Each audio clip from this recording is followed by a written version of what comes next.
les acteurs du grand âge affrontent une grave crise de confiance qui les pousse à riposter.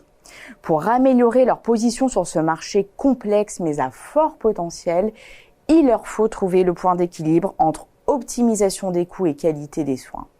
En réalité, à l'aube d'un bouleversement des parcours des personnes âgées, l'un des facteurs clés de succès de demain consistera à sortir du dilemme tout EHPAD ou tout maintien à domicile et à diversifier les solutions proposées.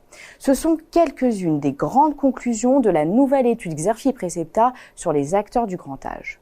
Si le concept d'EHPAD hors les murs constitue une première réponse à ce dilemme, d'autres terrains restent à explorer comme les hébergements intermédiaires.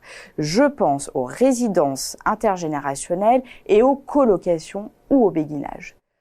En tout état de cause, les acteurs devront jouer la carte du care management et pousser plus loin la logique du parcours de soins en décloisonnant les métiers. Les groupes intégrés du grand âge pourraient ainsi s'en sortir renforcés.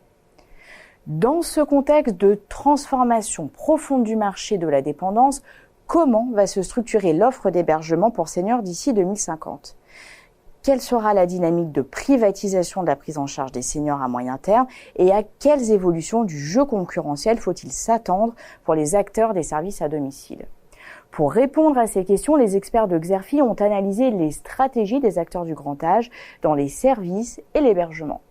Mentionnons notamment les expérimentations portant sur les EHPAD hors les murs avec les offres nouvelles de LNA Santé, de la Croix-Rouge française, de SOS Seniors et du groupe Vive.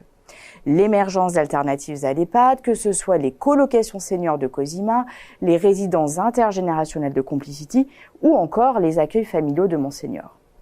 Troisième axe analysé dans l'étude, les initiatives pour remédier à la crise des EHPAD qui vont de l'obtention du statut de société à mission au renforcement des démarches qualité en passant par la multiplication des mesures RH pour attirer et fidéliser les équipes.